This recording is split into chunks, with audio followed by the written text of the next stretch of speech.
मंगलाचरण। सर्ववेदांत सिद्धांत गोचरं तमगोचरं गोविंदं परमानंदं सद्गुरुं प्रणतोऽस्म्यहम्।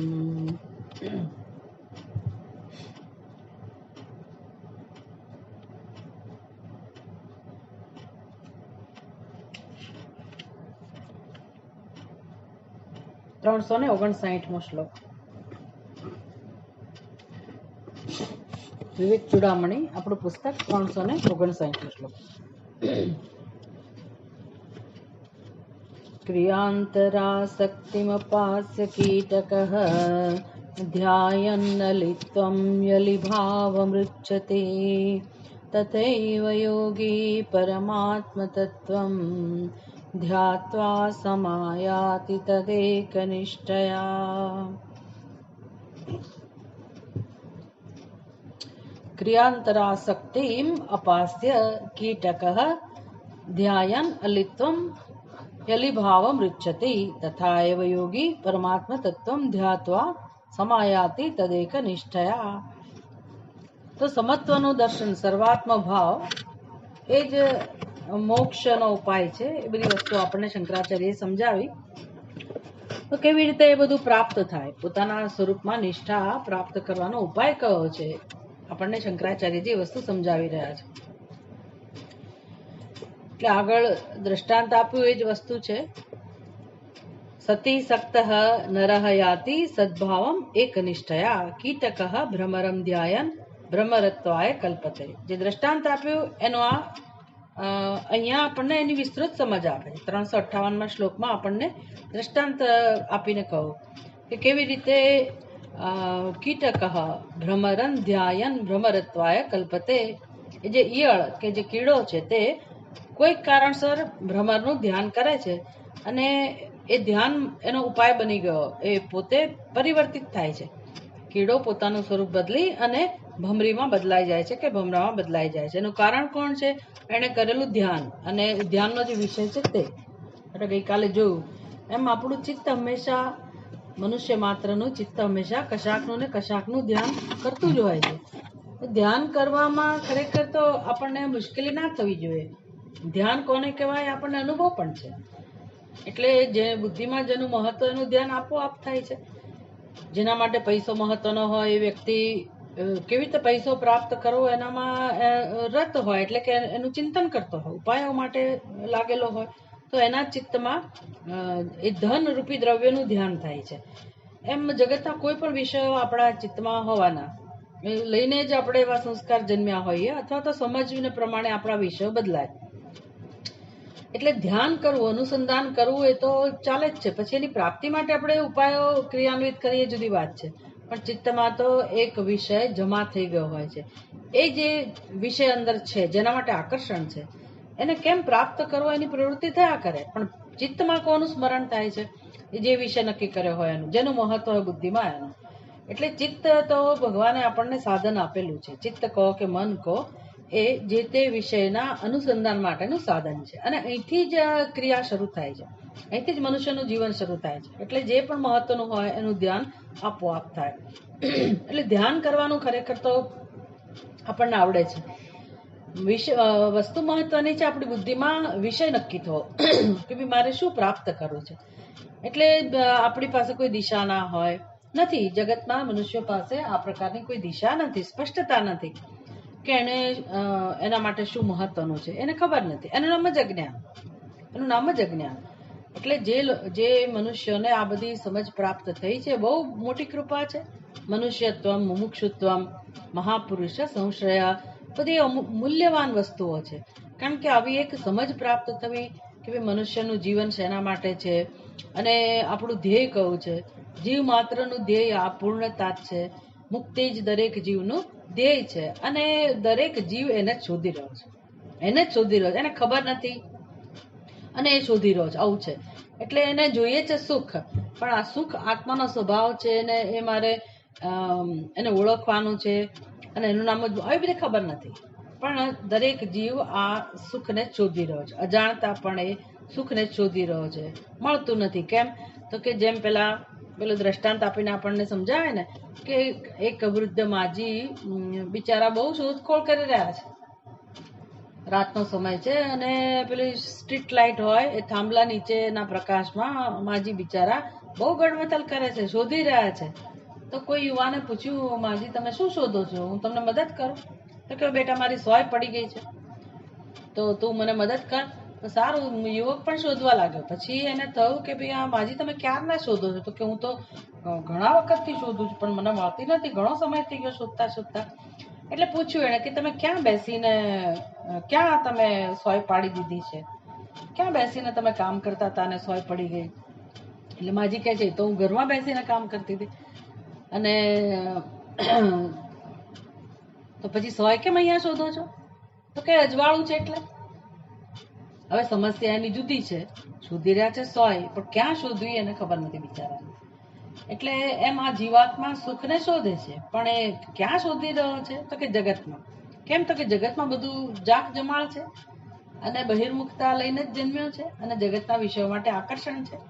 એટલે દરેક જીવ આ જગતના વિષયોને પ્રાપ્ત કરવા મથી રહ્યો છે. પછી એના સંસ્કારના અનુરૂપ એ વિષયની પસંદગી કરે. પણ દરેક જણ બહાર શોધી રહ્યો છે સુખને. કેમ? તો કે બહાર જાણે કે સુખ હોય એવું જણાય છે. ચળકાટ છે ને, જગારા મારે છે, બધું ઝગમગ થાય છે જગતની અંદર, એટલે એવું લાગે છે કે સુખ અહીંયા જ હશે. એટલે દરેક જીવ શોધી રહ્યો છે. પણ પછી શાસ્ત્ર પૂછે છે કે આ ખરેખર તો સુખ તમે કેમ તમારા સ્વરૂપમાં નથી શોધતા, બહાર કેમ શોધો છો? તો માજીને પૂછે કે તમે સોય કેમ અંદર નથી શોધતા ઘરમાં? તો કે બેટા ઘરમાં અંધકાર છે એટલે ત્યાં તો સોય ના મળે ને. વાત તો સાચી છે, અંધકાર છે ત્યાં સોય ના મળે, પણ સોય મળે ક્યાં? જ્યાં હોય ત્યાં. એટલે હવે તમે બહાર શોધો, માજી ગમે તેટલી સોય ને બહાર શોધે પણ સોય બહાર છે જ નહીં તો કેવી રીતે મળવાની હતી? એટલે પછી જ્યાં અંધકાર ભલે હોય પણ કામ ક્યાં થવું જોઈએ? તો કે જ્યાં અંધકાર છે ત્યાં. એટલે જ્યાં અંધકાર છે ત્યાં અંધકારને દૂર કરવાનો ઉપાય થવો જોઈએ. એવી રીતે આ સુખ કોણ શોધી રહ્યું છે? એ જે શોધી રહ્યો છે એ પોતે જ સુખ સ્વરૂપ છે. એટલે હવે ખરેખર બહાર ને અંદર એવું છે જ નહીં. નહીતર એવું કહેવાય કે ભાઈ પરમાત્મા તો સર્વત્ર છે તો બહાર મળે જ નહીં, પણ બહાર ને અંદર એવા વિભાગ જ નથી. એટલા માટે એટલે જે શોધી રહ્યો છે એને જ આપણે પકડવો પડે કે કોણ શોધી રહ્યું છે સુખને. તો એ જે શોધી રહ્યો છે એને પોતાના વિશે જ ખબર નથી, એટલે કે બુદ્ધિમાં અંધકાર છે. એટલે હવે જો એને સુખ જોઈતું હોય તો એ બહાર ગમે તેટલા જન્મોથી પ્રયાસ કરી જ રહ્યો છે અને કેટલા જન્મો સુધી કરે પ્રયાસ તો પણ સુખ મળવાની સંભાવના નથી. કારણ કે સુખ જ્યાં છે ત્યાં જ એને શોધવું રહ્યું. એટલે બહુ મહત્વનો નિશ્ચય છે. આવું એક સમજાય આપણને. પછી ભલે આપણે સુખ શોધવા માટે જ્યારે એ દિશામાં પુરુષાર્થ કરીએ ત્યારે પણ આ વસ્તુ સમજાવવી એ પણ બહુ મોટું જ્ઞાન છે, પરમાત્માની કૃપા છે. અને તો પછી આપણને એમ થાય કે જીવનમાં કરવા જેવું આ એક જ છે. અને પછી એ ધ્યેય લઈને જ જન્મ્યા છીએ અને તમે જ્યાં સુધી એ ધ્યેય પૂરું નહીં કરો ત્યાં સુધી જન્મવાનું ચાલુ રહેશે. આ બધું આપણને સમજાય. આ બધું સમજવા જેવું છે. એટલે જીવનમાં બીજી બધી માથાકૂટ જે હોય એનો ઉકેલ તો છે જ નહીં અને આપણે ઘણું એના માટે મથી ચૂક્યા. એટલે હવે એ થોડું ભગવાન ઉપર છોડીને માણસ પોતે આ પોતાનો મૂળભૂત જે પ્રશ્ન છે ને, અશાંતિ કે જે આનંદની શોધ ચાલી રહી છે, સુખની શોધ ચાલી રહી છે, એ દિશામાં એક કામ કરે, જીવનનો ઉપયોગ કરે તો આનું જીવન સાર્થક છે. એટલે આવું જીવન જે છે એ જીવનમાં કંઈક પ્રકાશ હોય. તો એ જેવું જે ઘણા લાંબા સમયથી સાધક આ પ્રકારે પ્રયાસ કરી રહ્યો છે એને આવો ઉપદેશ આપવામાં આવ્યો કે જો ચિત્તની અંદર આપણી જે અત્યારે સ્થિતિ છે એનું કારણ આપણે ચિત્તમાં જે પ્રકારની ભાવનાઓ સેવી છે એ જ છે. જે ચિત્તને તમે વિષય આપેલો છે એનું અનુસંધાન કરતા કરતા આ સ્થિતિ આપણે પહોંચેલા છીએ. એટલે વર્તમાનનો આપણો જન્મ, વર્તમાનનું આપણું પ્રારબ્ધ, વર્તમાનના જે કંઈ જેને મારું કહીએ છે બધું, અને આપણી ઉપાધિ સાથે આપણે જે એનો અનુભવ કરીએ છીએ, પ્રારબ્ધ સાથે, બાહ્ય જગત સાથે આપણને જે કંઈ પ્રાપ્ત થયેલું છે બધી જ વસ્તુઓ એ કોનું ફળ છે? તો કે આપણે જેનું અનુસંધાન કરેલું છે તેનું ફળ છે. એટલે આપણે જ આ બધું ઊભું કરેલું છે આપણું જીવન, અને હજી ભવિષ્ય પણ આપણે જ તૈયાર કરી રહ્યા છે. કઈ રીતે? તો કે આપણા ચિત્તમાં જેનું મહત્વ છે એનું આપણે સેવન કર્યા કરીએ છીએ. એટલે ચિત્તમાં આવું સામર્થ્ય છે કે તમે જેનું સેવન કરો એવા બની જાઓ. એટલે શંકરાચાર્યજી આપણને ઉપાય બતાવે છે કે જેવી રીતે આ ભમર છે ને એ પણ પહેલા કઈ ભ્રમરી હતો નહીં, પેલા ઈયળ હતો પણ પછી ભ્રમરનું ચિંતન કરતા કરતા એ પોતે ભ્રમરમાં પરિવર્તિત થઈ ગયો. આ દૃષ્ટાંત સાધકને લાગુ પડે છે. એટલે એના ચિત્તમાં જો આ પ્રકારે એક ધ્યાન શરૂ થાય, કોનું? તો કે પોતાના સાચા સ્વરૂપનું, જે અત્યારે પરોક્ષ જણાય છે એ સાચા સ્વરૂપનું જો એ ધ્યાન કરવાનું શરૂ કરે, એટલે ધ્યાન પછી એના પુરુષાર્થ શેના માટે હોય? તો કે ચિત્તમાં જેનું ધ્યાન થાય છે એને જ જાણવાનો પ્રયાસ હોય, એને જ ઓળખવાનો પ્રયાસ હોય, એને જ પ્રાપ્ત કરવાનો પ્રયાસ હોય. ભલે એને ખબર ના હોય કે પ્રાપ્તની પ્રાપ્તિ છે આ, તો પણ એ દિશામાં તો એ પુરુષાર્થ શરૂ કરે. એટલે આ પ્રકારની જેની સ્થિતિ છે એ એક દિવસ જરૂર પરમાત્મા તત્વને પ્રાપ્ત કરે છે. સતી સક્ત નરહ યાતિ સદભાવમ એક નિષ્ઠયા. એ બધી વસ્તુઓ આપણે ગઈકાલે જોઈ.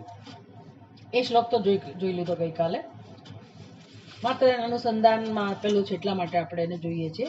એક નિષ્ઠયા હિ સતી સક્ત, એક નિષ્ઠાથી એ પરમાત્મા તત્વમાં એક નિષ્ઠા હોય એવા બનીને જ્યારે આ પ્રકારે આપણે પુરુષાર્થ કરીએ તો પરમાત્મા તત્વની અવશ્ય પ્રાપ્તિ થાય. એટલે કીડો હવે એ જે દ્રષ્ટાંત આપ્યું ને એનો થોડું વિસ્તાર કરીને સમજાવે છે કે કેવી રીતે સતત બ્રહ્મચિંતન કરનાર બ્રહ્મ ભાવને પામે છે. તો ઈયળ શું કરે છે? ક્રિયાંતર આસક્તિમ અપાસ્ય કીટક યથા, જેવી રીતે કીટક, કીટક એટલે ઈયળ કે એ જે જંતુ છે તે, ક્રિયાંતર આસક્તિમ અપાસ્ય, ક્રિયાંતર આસક્તિમ અન્ય ક્રિયા ક્રિયાંતર કહેવાય, બીજી ક્રિયા, બીજી કોઈ પ્રવૃત્તિ, તત્ર આસક્તિ, બીજી પ્રવૃત્તિમાં જ આસક્તિ છે. કદાચ પ્રવૃત્તિ ભલે બીજી હોય એમાં આસક્તિ તો ન જ રહે. એ પ્રકારે તામ તામ એટલે ક્રિયાંતર આસક્તિમ અપાસ્ય, બસ એ આસક્તિ છોડીને પછી એક નિષ્ઠયા, તદ એક નિષ્ઠયા, તદ એટલે તસ્મિન એક નિષ્ઠયા. તસ્મિન ને સાતમી વિભક્તિ એકવચન છે અને વિશેષ સપ્તમી થઈ. તસ્મિન એટલે પરમાત્મામાં માત્ર આસક્તિ હોય એવા બનીને, તસ્મિન પરમાત્માની એવ એકા નિષ્ઠા તયા, પરમાત્મામાં જ જેની નિષ્ઠા છે તેવા બનીને, તેવા ભાવવાળા, તેવા હૃદયવાળા, તેવા બુદ્ધિવાળા, સમજવાળા બનીને એક નિષ્ઠયા. યથા કીટક ક્રિયાંતરાસક્તિમ અપાસ્ય અલિમ ધ્યાયન, ધ્યાયન વર્તમાન પ્રેઝન્ટ છે, અલિમ ધ્યાયન, અલિ એટલે ભ્રમરાનું ધ્યાન કરતી હોય એ પ્રકારે આવું કરતા કરતા, ધ્યાયન આવું કરતા કરતા જ, ધ્યાન કરતા કરતા જ અલિભાવમ રુચ્છતિ, એ ભ્રમરાને પ્રાપ્ત કરે છે. તથા એવ યોગી તદ એક નિષ્ઠયા ધ્યાત્વા, આ પ્રકારે યોગી એક નિષ્ઠાથી પરમાત્માના સ્વરૂપનું ધ્યાન કરીને પરમાત્મા તત્વ સમાયાતિ, પરમાત્મા તત્વને સારી રીતે પ્રાપ્ત કરે છે. એની આપણે ટીકા જોઈએ સંસ્કૃતમાં.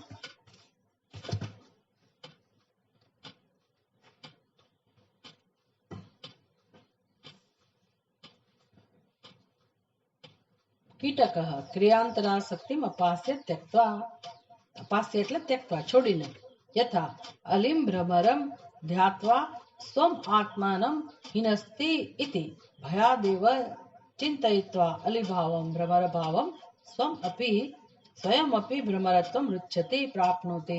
એ તો આપણને દ્રષ્ટાંત સમજાવ્યું કે કીડો કેમ ભ્રમરાનું ધ્યાન કરે છે. તો શાસ્ત્રકારો એવું કહે છે કે એને પેલા કીડાની, ભ્રમરીની બહુ બીક લાગે છે કે હમણાં આવીને ડંખ મારશે, એટલે ભયાત એવ ચિંતયિત્વા, એનું ચિંતનનું કારણ ભય છે.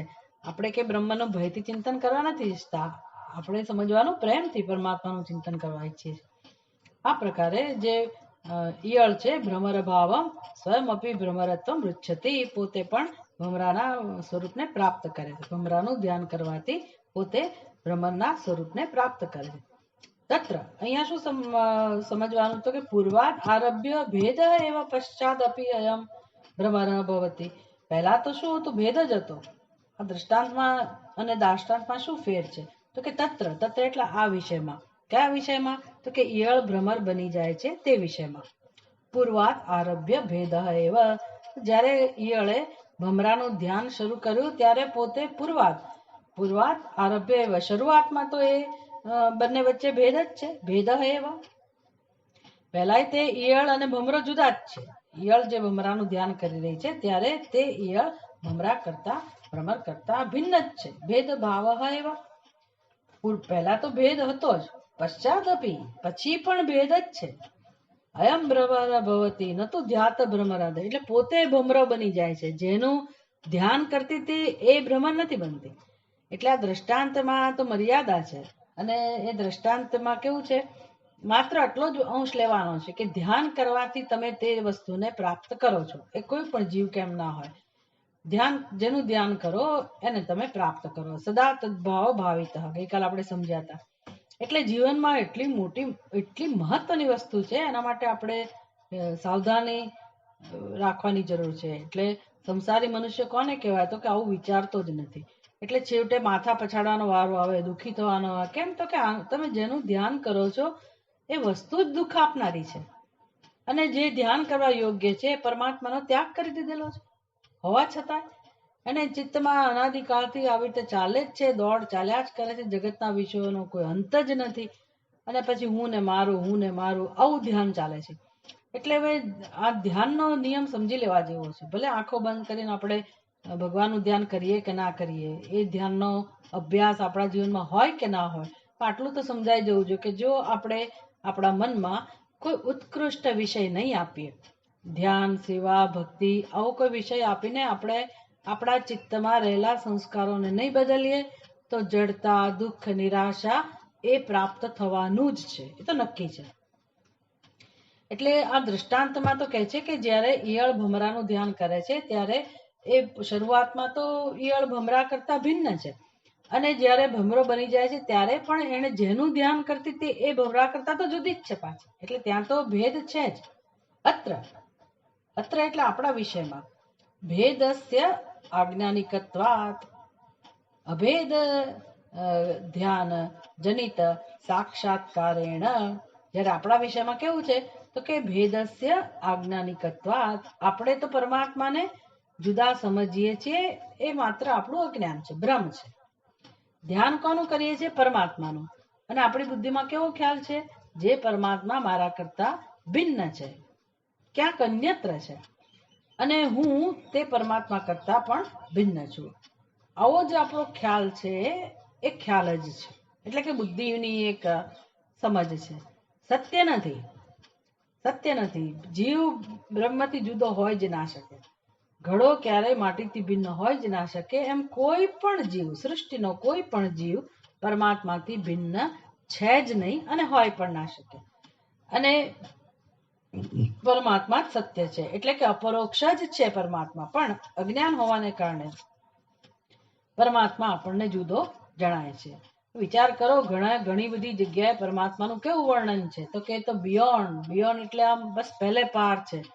સાતમા આસમાનમાં પહેલે પાર એટલે મનોવાચો યતો વાચો નિવર્તનતે, એવું જે આપણે કહીએ છીએ એનું અર્થઘટન પણ આવું કરે કે ત્યાં તો શબ્દોની ગતિ નથી, શબ્દની પહોંચ નથી, ને જ્ઞાનેન્દ્રિયોનો વિષય નથી, કર્મેન્દ્રિયોનો વિષય નથી, મન બુદ્ધિનો વિષય નથી.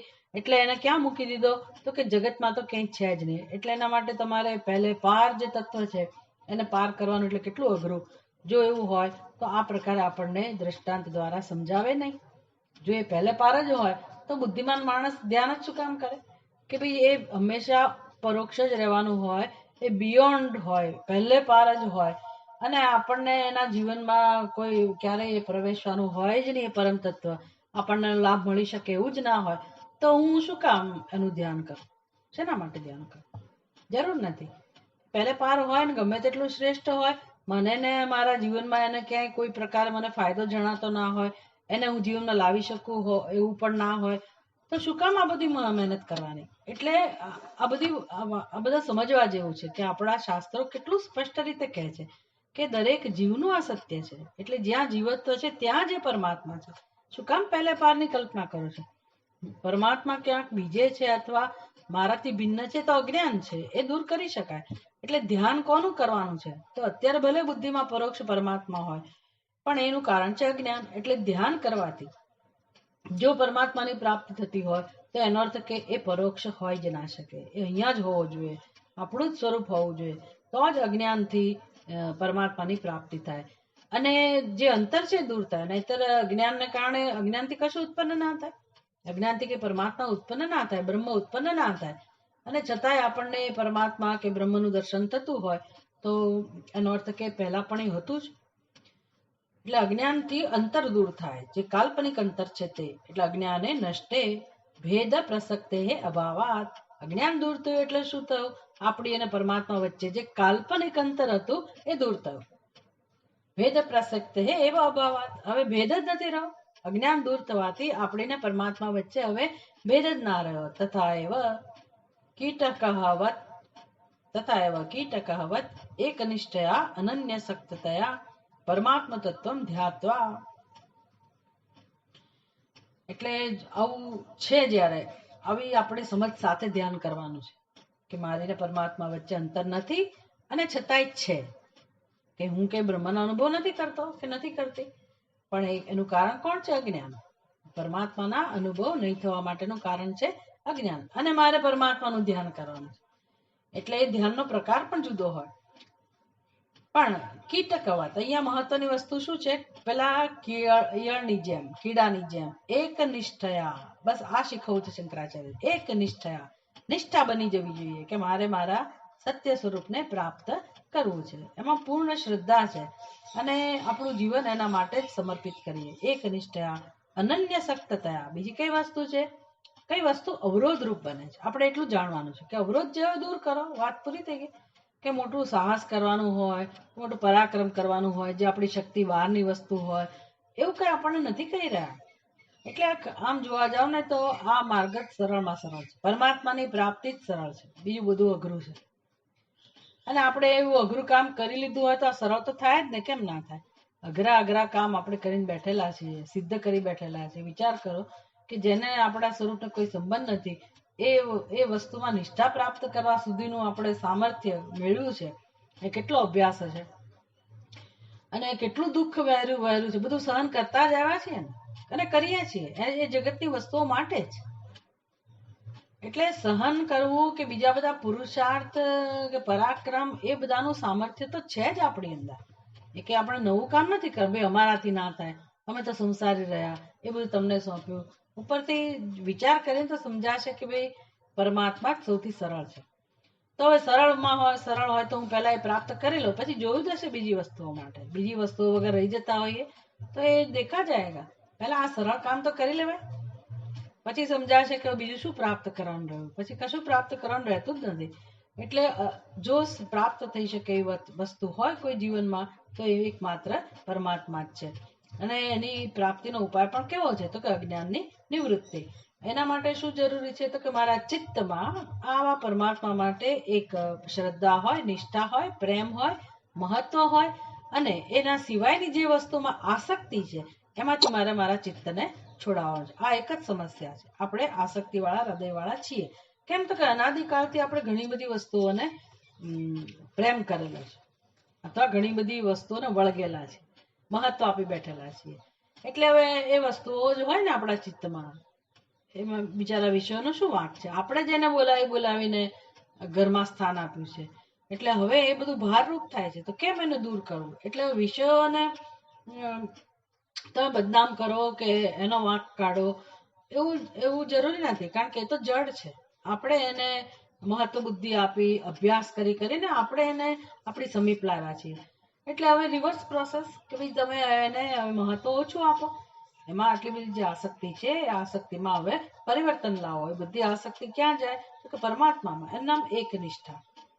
એટલે અન્ય અંતર જ આગળ ઉપર કહું કે અન્ય પ્રવૃત્તિમાં હવે આસક્તિ ના હોય. પ્રવૃત્તિ કરવી પડે તો કરો, પણ તમારી આસક્તિ શેમાં હોય? તો કે આ પરમાત્માના દર્શનમાં, એમાં નિષ્ઠા પ્રાપ્ત કરવા માટે.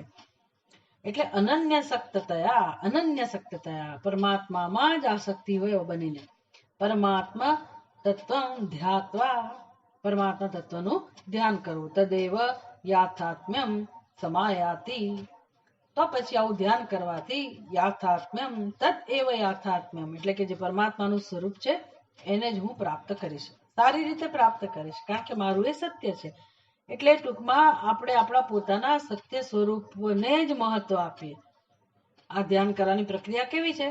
તો કે જે આપણી જે બુદ્ધિમાં જે બધું ચાલી રહ્યું છે, અને એમાં જે આપણે અહંકારથી શરૂ કરી અને જ્યાં જ્યાં આપણી નિષ્ઠા છે, જીવ, જગત, ઈશ્વર, આવા ખ્યાલો, દ્રષ્ટા, દ્રશ્ય, દર્શન, હું અને મારું, રાગ, દ્વેષ, આ બધો આપણો સંસાર છે. કલ્પનામાંથી જન્મેલો આપણો સંસાર છે. આ બધું સમજાવવું જોઈએ કે હા આવું જ છે. આવો જે સંસાર છે અજ્ઞાનમાંથી જન્મેલો છે. હવે મારે પરમાત્માનું ધ્યાન કરવું હોય તો એક જ રીત છે કે આ જે અજ્ઞાનમાંથી જન્મેલો સંસ્કાર, એમાં જે રાગ દ્વેષ, એમાં જે મહત્વ બુદ્ધિ, એમાં જે આસક્તિ છે એને દૂર કરવી. આનું નામ પરમાત્માનું ધ્યાન થયું કે જે મારું સ્વરૂપ નથી એને મહત્વ ન આપવું. કેમ દૂર કરવા રાગ દ્વેષ? કેમ આ બધું દૂર કરો? મારું સ્વરૂપ નથી એટલા પૂરતું. બાકી કોઈ એનાથી કશું આપણે કોઈ મહાન કામ કરવાનું જેવું પણ એ મારું સ્વરૂપ નથી એ સમજાય તો પછી આપણે છોડવામાં પણ બહુ મજા આવે કે ભાઈ આપણું સ્વરૂપ નથી, છોડો. અને છોડવાનું એટલે ફિઝિકલી આપણે છોડીએ, વ્યવસ્થા ઊભી કરીએ યોગ્ય છે. અને સાથે સાથે મહત્વની વસ્તુ કઈ છે? છોડવું એટલે એમાં જે સત્ય બુદ્ધિ હોય, મહત્વ બુદ્ધિ હોય, આશ્રય આપણે એનો લીધેલો હોય, એનામાં આસક્તિ, એના વગર રહી ના શકાતું હોય, આ બધી જે આપણી અંદરની લાગણીઓ, વૃત્તિઓ, આગ્રહો, આનું નામ આસક્તિ. અન્ય આસક્તિ, અન્ય વસ્તુમાં આસક્તિ. તો ઠીક છે, જ્યાં સુધી જીવનમાં અસલામતી હતી ત્યારે એ બધી વસ્તુ મહત્વની જણાતી હતી. હવે સત્ય સમજાયો ત્યારે એ જ પ્રોબ્લેમ બની ગયું, એ જ બધી વસ્તુઓ ચિંતાનું કારણ બની ગઈ. એટલે ધીરે ધીરે આપણા ચિત્તને એમાંથી છોડાવવું. આ પરમાત્માનું ધ્યાન થયું. કારણ કે આવરણને દૂર કરવાનું એક જ પ્રક્રિયા છે. આવું કરવાથી એક દિવસ આપણને આપણા સાચા સ્વરૂપનું ભાન કે દર્શન થશે, અનુભવાશે, અપરોક્ષ અનુભવાથી. નષ્ટ અજ્ઞાનિક ભેદ અભિવ્યક્ત સ્વતાત્વિક સ્વરૂપ ભવતી ઇતિ ભાવ. સમાયાતિ એટલે શું? સમ્યક આયાતિ, પરમાત્મા સ્વરૂપને સારી રીતે જાણવું, ઓળખવું, પોતાના જ સ્વરૂપને સાચી રીતે ઓળખવું. એટલે કે છે નષ્ટ અજ્ઞાનિક ભેદ. હવે શું થયું? આ પ્રકારના ધ્યાનથી, પરમાત્માના આ પ્રકારના ધ્યાનથી, જેમાં શ્રવણ, મનન, નિધિધ્યાસન લગાતાર છે, આ પ્રકારના ધ્યાનથી નષ્ટ અજ્ઞાનિક ભેદ. હવે શું પરિણામ આવે આ ધ્યાનથી? તો કે ભેદ નષ્ટ થાય. કયો ભેદ નષ્ટ થાય? આજ્ઞાનિક, અજ્ઞાનમાંથી જન્મેલો ભેદ નાશ પામે. કોની સાથેનો ભેદ હતો? તત્વ સાથેનો. એટલે ભેદ દૂર થયો, નાશ પામ્યો. એટલે હવે કશાકની અભિવ્યક્તિ થઈ, હુંના રૂપમાં જ અભિવ્યક્ત થઈ. અભિવ્યક્ત એટલે હવે દર્શન થવું, સ્પષ્ટ રીતે સમજાવું. સ્વતાત્વિક સ્વરૂપ ભવતી.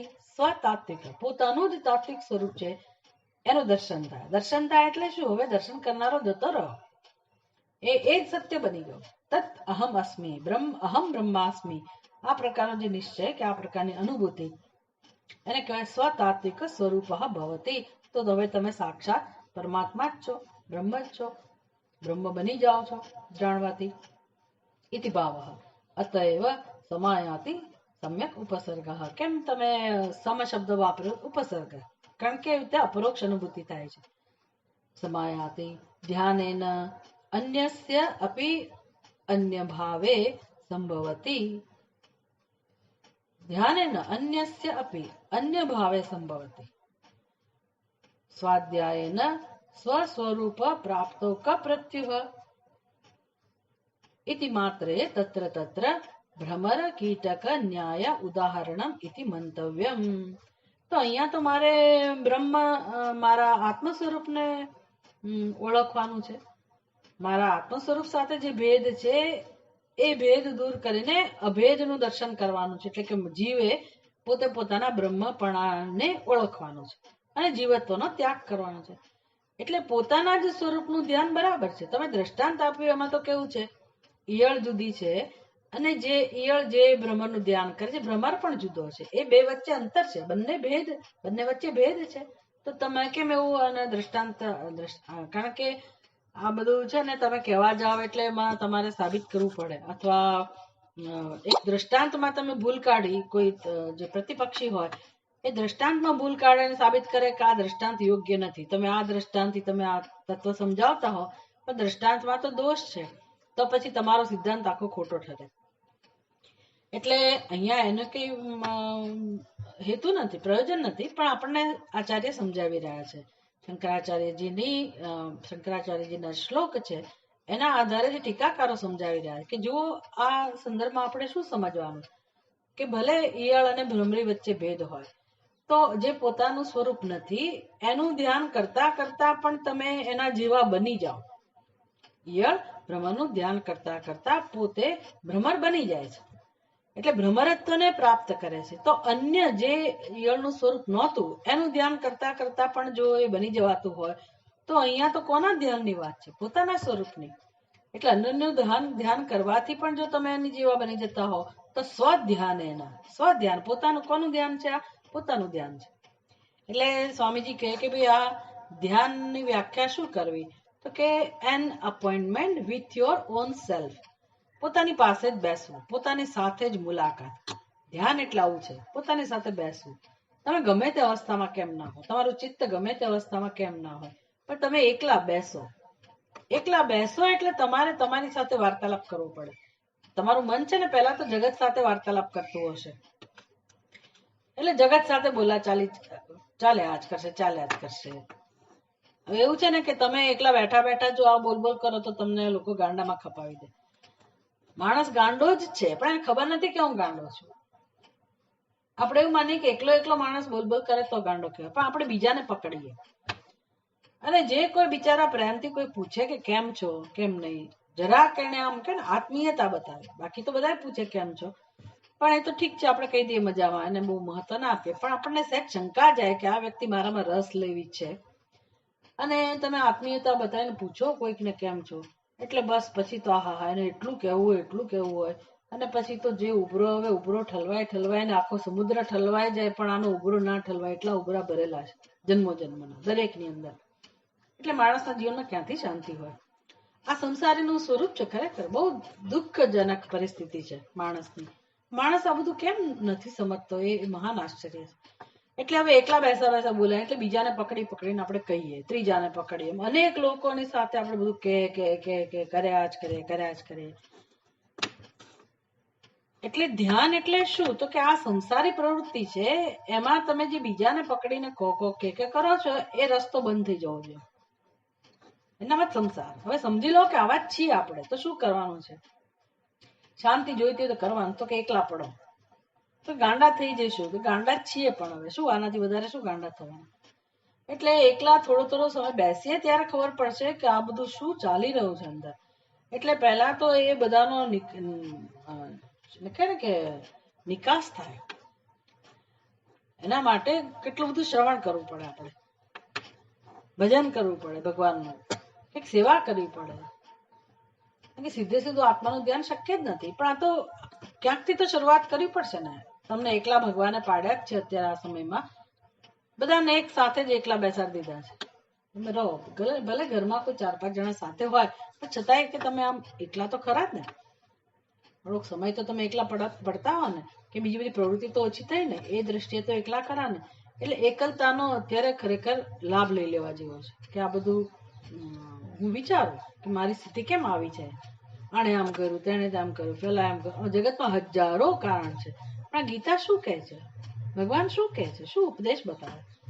એક સાંભળીએ તો ખરા કોઈકને, કશીક આમાં વસ્તુમાં રસ લઈએ, પછી આપણે આપણા પ્રશ્નને ઓળખીએ, પછી એ દિશામાં કામ કરીએ, તો જગતને ત્રાસ આપતા ઓછા થઈએ, અને જગતે આપણને ત્રાસ આપતું ઓછું થાય બધી બાજુથી. એટલે એકલાથી જ ખરેખર શાંતિની યાત્રા શરૂ થાય. એટલે પોતાનું મહત્વ હોવું જોઈએ ને, પણ કેમ બીજાને પકડીએ? કારણ કે પોતાનું મહત્વ નથી. એટલે અહીંથી પોતાનો આદર, પોતાનું મહત્વ, જેવા છીએ તેવા, કઈ વાંધો નહીં, હું મેનેજ કરીશ. અહીંથી ધ્યાનની પ્રક્રિયા શરૂ થાય. પછી આ તો અત્યંત સૂક્ષ્મ સ્તરનું ધ્યાન છે, કોઈ પ્રશ્ન જ નથી, પણ આનો ધ્યાનના અનેક અર્થ થતા હોય છે, એટલે એ બધું શીખવા જેવું છે. તો છેવટે નષ્ટ આજ્ઞાનિક ભેદ અભિવ્યક્ત. તો આવું તમે ભ્રમરીનો દ્રષ્ટાંત આપ્યું, તેમાં ઈયળ અને ભ્રમરી તો જુદા છે, અને તમે અહીંયા તો આત્માનું પોતાના સ્વરૂપનું ધ્યાન કરવાનું છે, તો આવું દ્રષ્ટાંત આપ્યું તો યોગ્ય ના કહેવાય. એટલે શંકરાચાર્યજી કહે છે કે આમાંથી આટલું જ સમજવાનું કે બીજાનું ધ્યાન કરવાથી પણ આપણે જેનું ધ્યાન કરીએ એની જેવા બની જતા હોઈએ, તો પછી આ તો કોનું ધ્યાન છે? પોતાનું. એટલે પોતાનું મહત્વ હોય, પોતાના માટે આદર હોય, પોતાના માટે પ્રેમ જન્મે, એવું કંઈક માણસે કરવું જોઈએ. કોના માટે આપણને પ્રેમ હોય, કોના માટે આદર હોય? જે સત્યનિષ્ઠ હોય, પ્રામાણિક હોય, તો હું એવી બનું.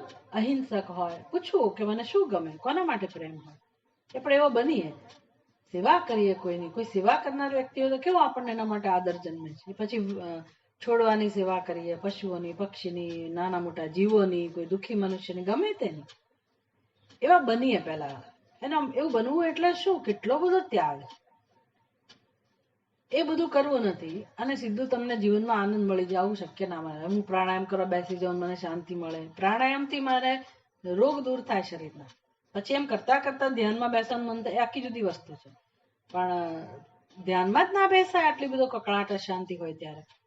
એટલે કેવી રીતે આખું જીવન ઘડવું પડે, કેવી રીતે મારે એ પ્રકારની પ્રવૃત્તિઓ જીવનમાં સ્વીકારવી પડે, બધું જીવનમાં મહત્વનું સમજવાનું.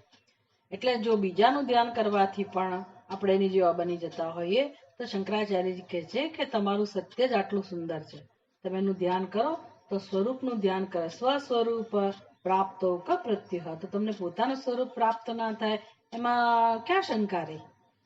બીજાને ધ્યાન કરવાથી તમે બીજા જેવા બને. અત્યારે એવા જ થઈ ગયા છે ને લોકો, જળ જેવા જ થઈ ગયા છે ને, જળનું ધ્યાન કરી કરીને. તો આ તો તમારું આત્મ સ્વરૂપ છે, તમારું પોતાનું સત્ય છે.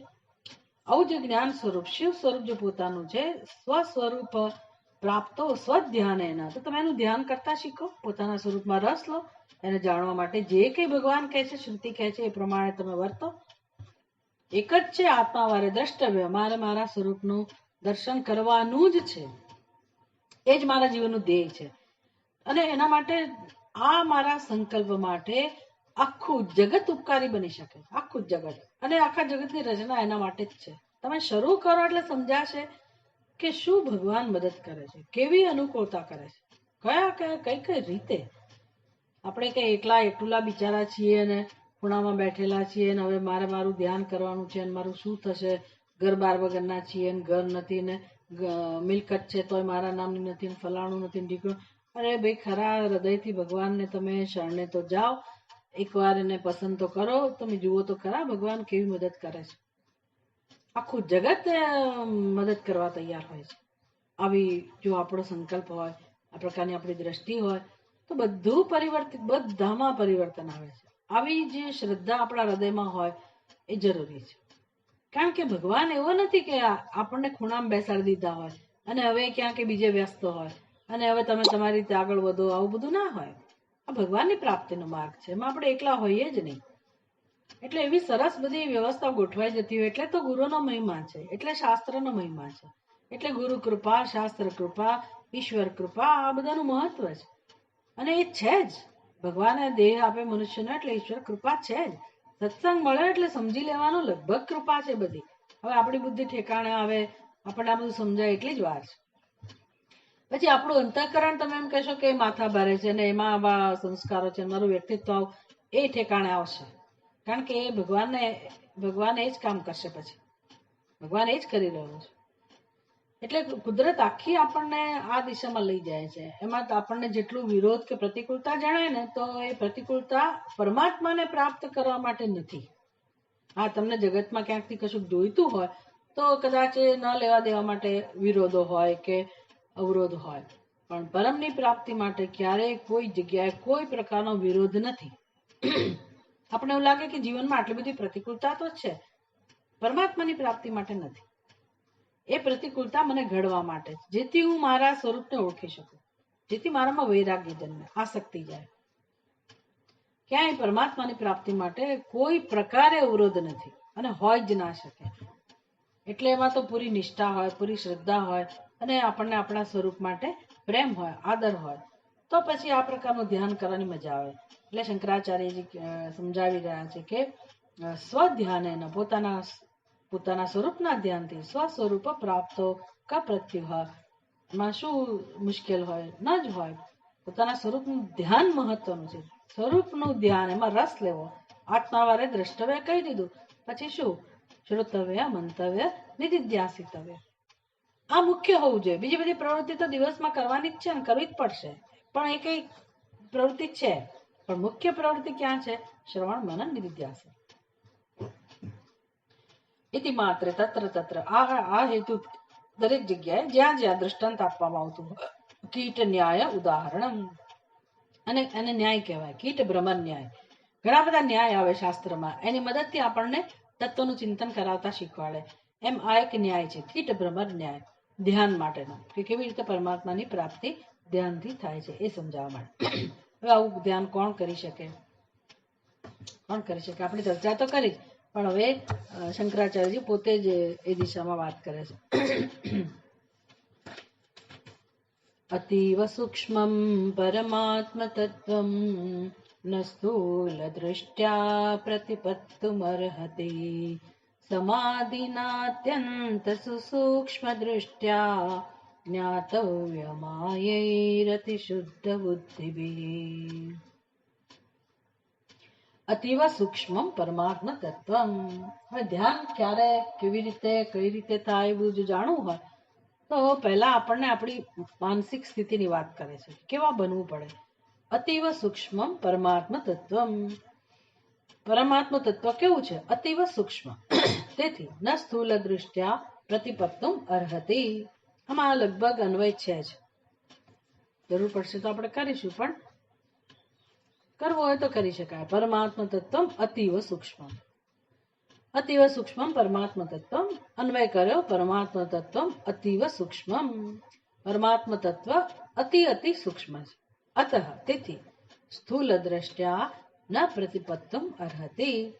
તેથી સ્થૂળ દ્રષ્ટિથી આ પરમાત્મ તત્વ ઓળખી શકાતું નથી, પ્રાપ્ત થતું નથી. તો શેનાથી પ્રાપ્ત થાય?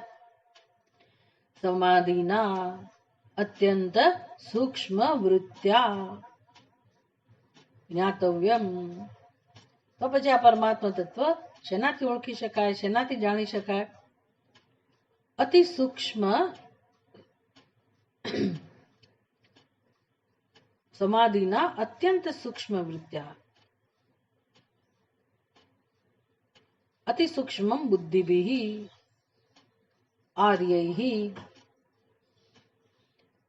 અતિશુદ્ધિ, આ છેલ્લો ચરણ છે. જ્ઞાતવ્યમ આર્યૈઃ અતિશુદ્ધિ બુદ્ધિભિઃ. એટલે કરતા કોણ છે? આ સમાધિ નો ઉપયોગ કરનાર કોણ છે? સમાધિના સમાધિ રૂપી સાધનનું અનુષ્ઠાન કરનાર કોણ છે? અતિ સૂક્ષ્મ બુદ્ધિભિઃ આર્યૈઃ. સૂક્ષ્મ વૃત્તિ કે સૂક્ષ્મ બુદ્ધિભિઃ? અતિ સૂક્ષ્મ બુદ્ધિભિઃ આર્યૈઃ અત્યંત સૂક્ષ્મ વૃત્ત્યા સમાધિના જ્ઞાતવ્યમ. એટલે પહેલા આપણને વાસ્તવિકતાનું ભાન કરાયું. પરમાત્મ તત્વ કેવું છે? અતિવ સૂક્ષ્મ, અતિ સૂક્ષ્મ છે. તેથી સ્થૂલ બુદ્ધ્યા ન પ્રતિપત્તિમ અર્હતિ. તેથી સ્થૂળ બુદ્ધિથી, સ્થૂળ બુદ્ધિનો અર્થ કરવાનો બહિર્મુખ બુદ્ધિ, એનાથી પ્રાપ્ત થઈ શકે નહીં. તતઃ ચ. તેથી શું કરવું જોઈએ? કોણે કેવી રીતે ધ્યાન કરવું જોઈએ? તો કે અતિ સૂક્ષ્મ બુદ્ધિભિઃ આર્યૈઃ. પેસિવ વોઇસ છે કે ભાઈ આ કોનાથી જાણી શકાય? કોણ ઓળખી શકે પરમાત્મા તત્વને? તો કે આર્યૈઃ. આર્ય શબ્દ વાપર્યો શંકરાચાર્યજીએ. આર્ય એટલે સંસ્કૃત મનુષ્ય, સંસ્કૃત બુદ્ધિ વાળો મનુષ્ય, અતિ સૂક્ષ્મ બુદ્ધિ વાળો, એના માટે આ શબ્દ વપરાયો. સંસ્કૃત જાણનાર એવી વ્યક્તિ નહીં. સંસ્કૃત જાણતી હોય કે ના જાણતી હોય એ ગૌણ વસ્તુ છે, પણ સંસ્કૃત એટલે અદ્વૈતના સંસ્કાર વાળી બુદ્ધિ, શાસ્ત્રના સંસ્કાર વાળી બુદ્ધિ. ઘણા વર્ષો સુધી જેણે નિયમિત આ તત્વને સમજવાનો પ્રયાસ કરેલો છે. સ્વતંત્ર બુદ્ધિથી નહીં, ગુરુમુખેથી શ્રવણ, મનન અને નિધિધ્યાસન, આ દ્વારા જેણે બહુ રસપૂર્વક પ્રેમથી દીર્ઘકાળ સુધી પોતાની બુદ્ધિને આ પ્રકારે અદ્વૈતના સંસ્કાર વાળી બનાવેલી છે, આત્માની અભિમુખ કરેલી છે. આવા લોકો વડે આર્યૈઃ અત્યંત સૂક્ષ્મ વૃત્ત્યા સમાધિના. તો કે આવા લોકોએ પણ હવે શું કરવાનું છે? તો કે પોતે સમાધિનો ઉપયોગ કરવાનો છે. ગઈકાલે આપણે સમજ્યા સમાધિ એટલે શું? તો કે અહીંયા સમાધિ એટલે જ્ઞાન સમાધિ, જ્યાં વિચાર છે. કેમ? તો કે પ્રશ્નને અનુરૂપ ઉત્તર હોવો જોઈએ ને. એટલે આપણો પ્રશ્ન શું છે? અવિવેક, અવિચાર પ્રશ્ન નથી, અયોગ્ય વિચાર. વિચાર ન હોવો એ પણ આપણો પ્રશ્ન નથી. એટલે અયોગ્ય વિચાર હોવાથી યોગ્ય વિચારની જરૂર છે. અવિચાર આપણો પ્રશ્ન જુદી વાત, તો પછી હવે તમારે એકાડેકથી બધું જાણવાનું એ બધું હોય એ પ્રશ્ન નથી. આપણે આત્માને નથી જ જાણતા એવું નથી, આત્માને જાણીએ છીએ પણ જેવો છે એ રીતે જાણતા નથી, અને ઉપરથી વિપરીત રીતે જાણીએ છીએ. એટલે આત્માના યાથાત્મ્યનું દર્શન કરવાની પ્રક્રિયા છે. એટલે વિચાર તો જોઈએ જ, નહીતર પછી તમે સમાધિ એટલે જ્યાં કોઈ વિચારને સ્થાન જ નથી એવી રીતે એવી અવસ્થામાં જાઓ તો પ્રશ્ન નહીં ઉકેલાય. આત્માની અનુભૂતિ થાય, જરૂર અનુભૂતિ થાય, પણ તત અહમ અસ્મિ એ જ્ઞાન નહીં થાય. એટલે હું જીવ છું એ તો જ્ઞાન રહેવાનું જ. અને કોણ સમાધિમાં જાય છે તો કે સૂક્ષ્મ વૃત્તિ જે અહંકારની છે એ સમાધિની સ્થિતિનો લાભ લે છે, આનંદ મેળવે છે, કારણ કે એમાંય રસાસ્વાદ તો હોય જ. એટલે આવું કોઈ રસાસ્વાદ લઈ ના શકે. આવું લઈ શકનાર વ્યક્તિ પણ ઘણી બધી સક્ષમ હોય, એની ના નથી, સાત્વિક અંતઃકરણ વાળી જ હોય, પણ જરા તરા જો કોઈ અંતર રહી ગયું હોય તો એ પણ દૂર થવું જોઈએ. એટલે કહે છે કે અત્યંત સૂક્ષ્મ વૃત્ત્યા એ વિચાર તો જોઈશે જ, વિચાર તો જોઈશે જ. એટલે એના માટે તમે બુદ્ધિનો ઉપયોગ જ ના કરો એ ના ચાલે. એટલે એ વિચાર રૂપી વૃત્તિ તો જોઈશે. અત્યંત સૂક્ષ્મ વૃત્ત્યા સમાધિના, આવી સમાધિ કે જ્યાં માત્ર આત્મા જ ફોકસ છે, આત્માને ધ્યાનમાં રાખીને જ ચિંતન થઈ રહ્યું છે, અને હવે એમાં અત્યંત જે સૂક્ષ્મ સ્તરે જે આવરણ છે એને દૂર કરવા માટે જે ચિંતન થાય છે શાસ્ત્રની મદદથી, એવી સમાધિ. આ પ્રકારે આવી સમાધિ જે છે તેના વડે સમાધિના જ્ઞાતવ્યમ, આવી સમાધિ વડે, આવી માનસિક સ્થિતિ દ્વારા, એના ઉપયોગથી સાધકોએ પરમાત્મા તત્વને ઓળખવાનું છે, ઓળખી શકાય. જ્ઞાતવ્યમ, જાણવું જોઈએ, પણ એને આવા બનવું પડે. પેલા આર્ય જેના માટે શબ્દ વાપરે ને, કેમ તો કે અતિશુદ્ધ બુદ્ધિ વાળા એવા બનવું પડે. અતિશુદ્ધ બુદ્ધિ વાળા કોને કહેવાય એ પણ આપણને કહેશે. થોડું આપણે આ ટીકામાંથી પણ જોતા જઈએ.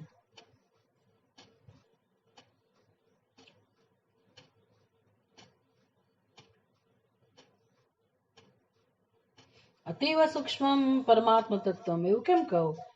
કેમ કે આપણે જેનું ધ્યાન કરવાનું છે ને એ પોતે જ આપણે છીએ, એટલા માટે અતિ સૂક્ષ્મ. એટલે મારાથી અન્ય જે છે બધાનો ત્યાગ કરવો પડે.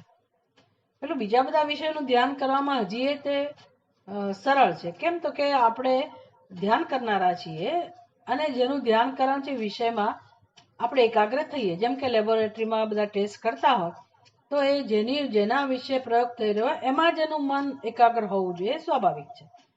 પણ એ કાર્ય હજી પણ સરળ છે. કેમ તો કે કોઈ વિષય છે અને એમાં આપણે ધ્યાન દોરવાનું છે. જ્યારે અહીંયા જે વિષય છે કોણ છે તો કે વિષય પોતે જ. એટલે ધ્યાન કરનારો છે એને ધ્યાન કરનારાનું જ ધ્યાન કરવાનું. એટલે હવે કશાયમાં મહત્વ બુદ્ધિ ના જોઈએ. અતિવ સૂક્ષ્મ પોતાનું જ સ્વરૂપ છે. એટલે યદ ઉપનિષદ કે છે ને, યત્તદ અદૃશ્યમ અગ્રાહ્યમ, એટલે આ સ્વરૂપ કેવું છે તો કે જેને જોઈ ના શકાય, જેને પકડી ના શકાય.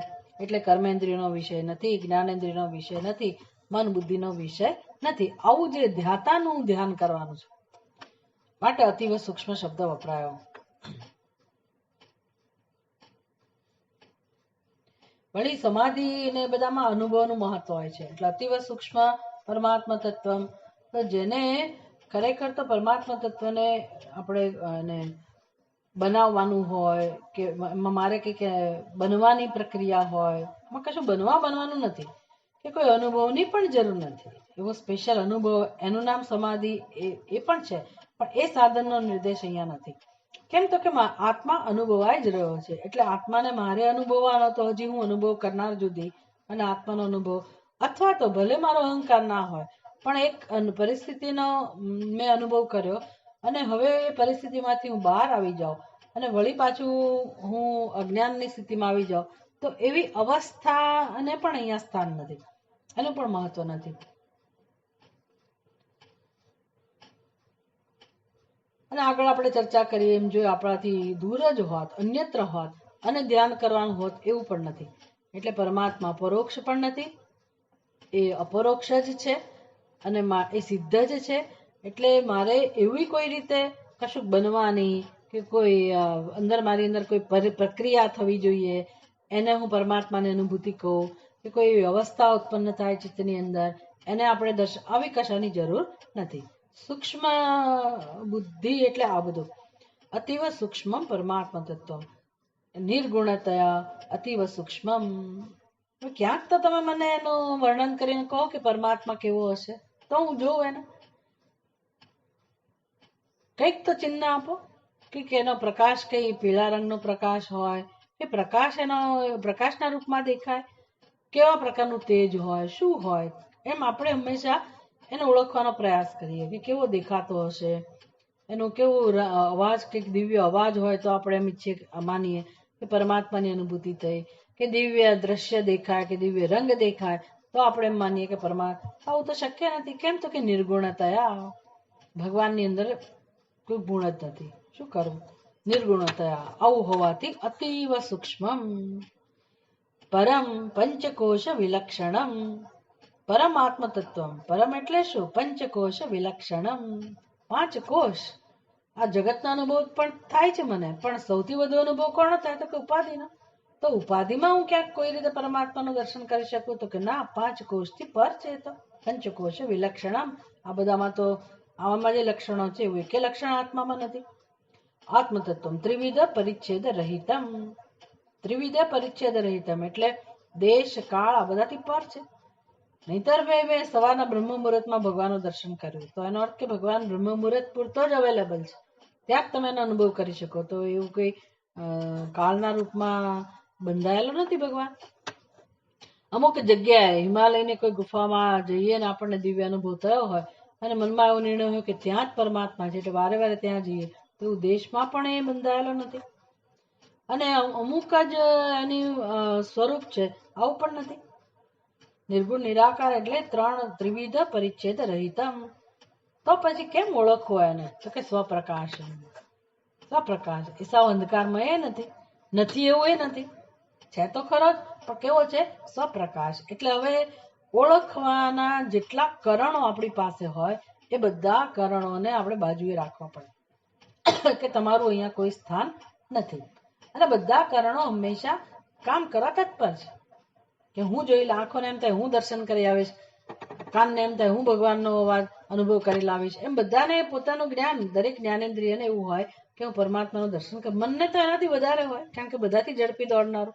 એને એમ તો હું પહેલા બધાની જઈને પહોંચી જવું અને આત્માનું દર્શન કરી આવું. બુદ્ધિને એમ હોય કે હું બસ, મારી તો કેપેસિટીની શું વાત કરવી, પરમાત્મા તને ઓળખી જ લાવીશ.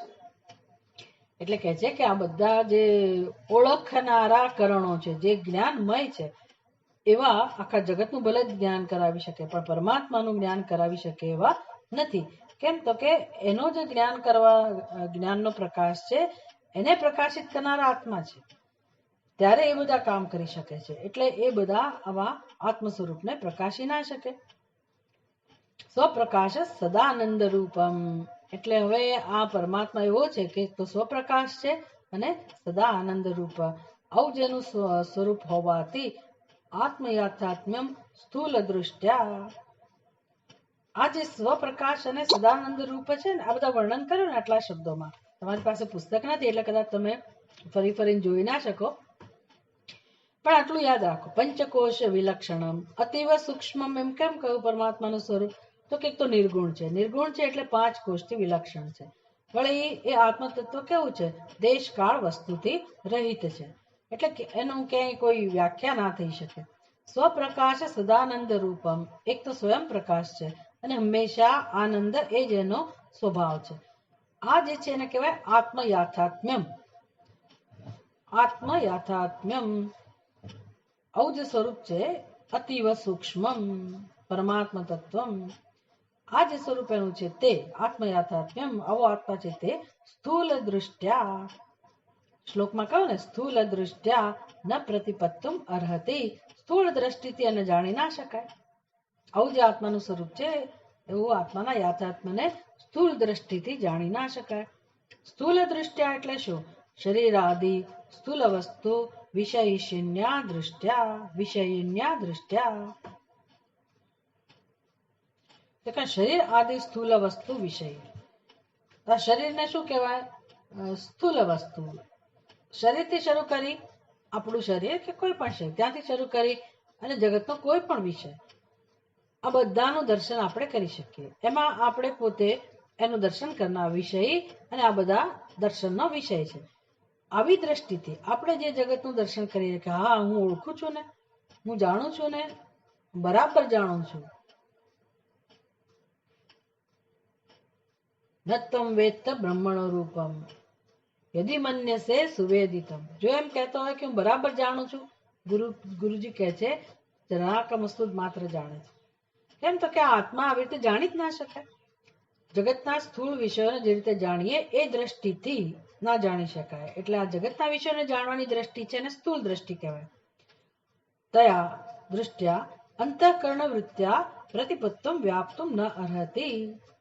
આમાં જે અંતઃકરણની વૃત્તિ દ્વારા આપણે જગતના વિષયો જાણીએ છીએ એ રીતે જગતના વિષયો અંતઃકરણની દ્રષ્ટિથી જાણીએ છીએ ને, મન બુદ્ધિ આપણું અંતઃકરણ અને જ્ઞાનેન્દ્રિયો એનાથી જ આપણે જાણીએ છીએ. આ પ્રકારે આત્મતત્વને જાણી શકાતું નથી. તો કઈ રીતે જાણી શકાય? આ સિવાય તો અમારી પાસે કોઈ બીજી ક્ષમતા નથી. અમે શું કરીએ? અતિ શુદ્ધ બુદ્ધિભિ.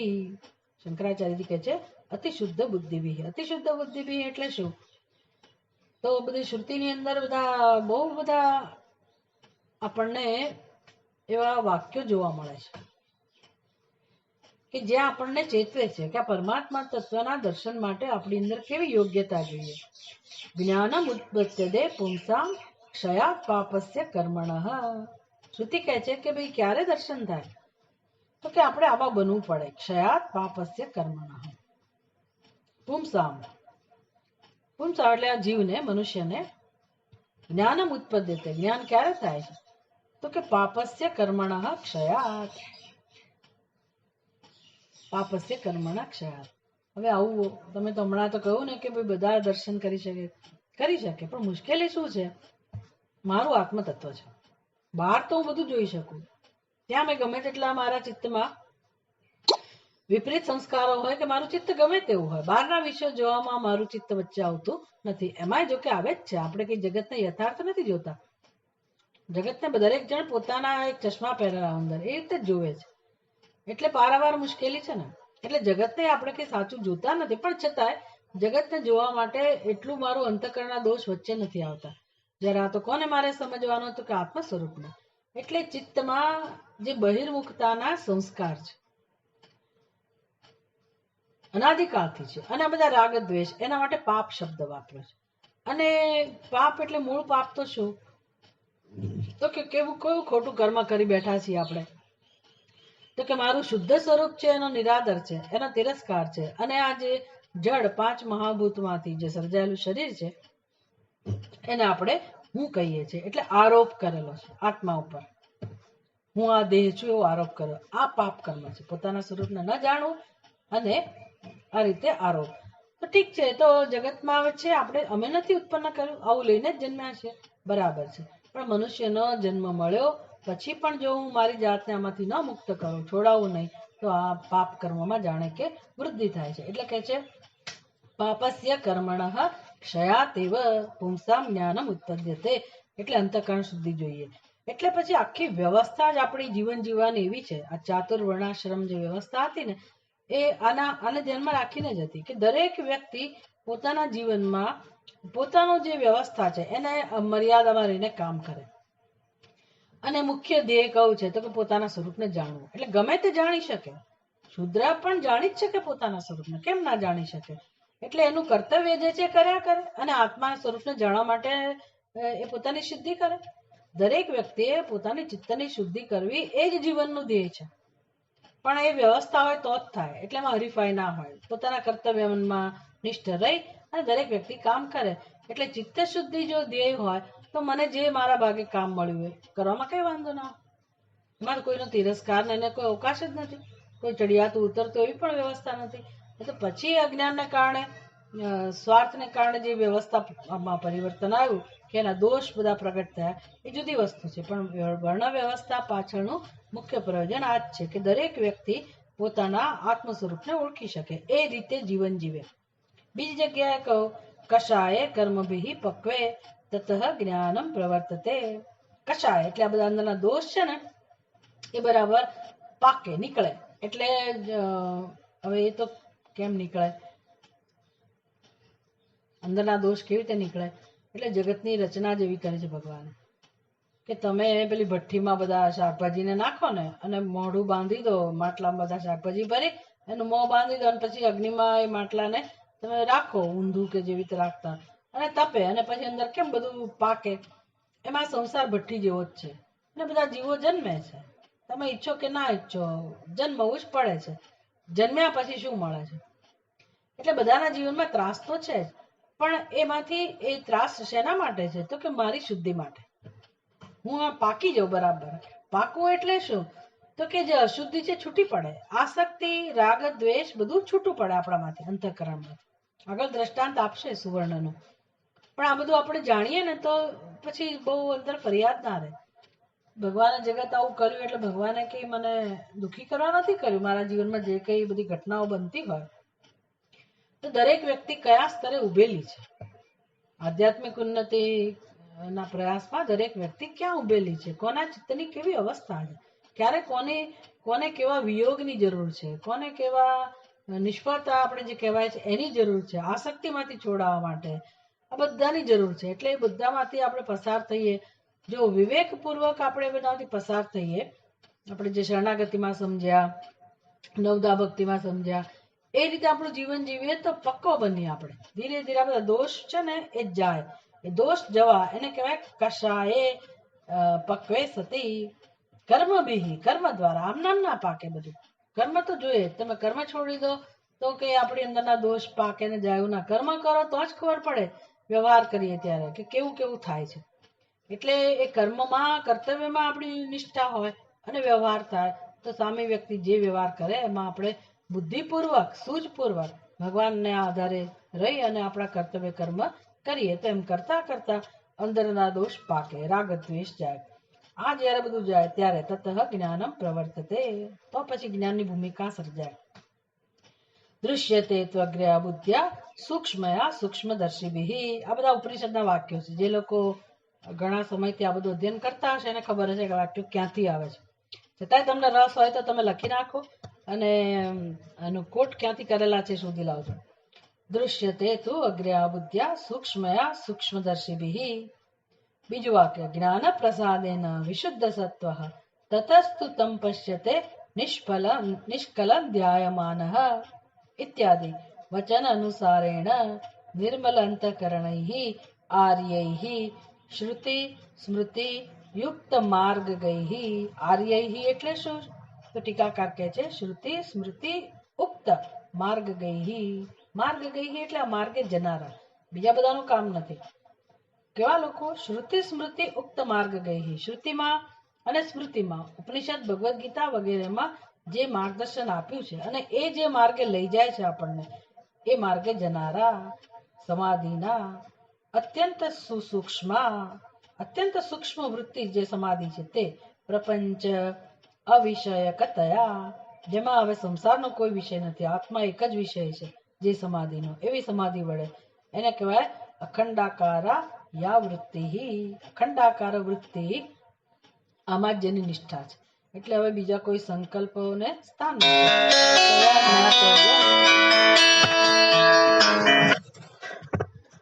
જ્ઞાતવ્યમ. આ પ્રકારે આત્માને જાણવો જોઈએ. આવતીકાલે આગળ વધીશું. ઓમ પૂર્ણમદ પૂર્ણમિદમ પૂર્ણાત પૂર્ણમુદચ્યતે પૂર્ણસ્ય પૂર્ણમાદાય પૂર્ણમેવાવશિષ્યતે. ઓમ શાંતિ શાંતિ શાંતિ. હરિ ઓમ. શ્રી ગુરુભ્યો નમઃ.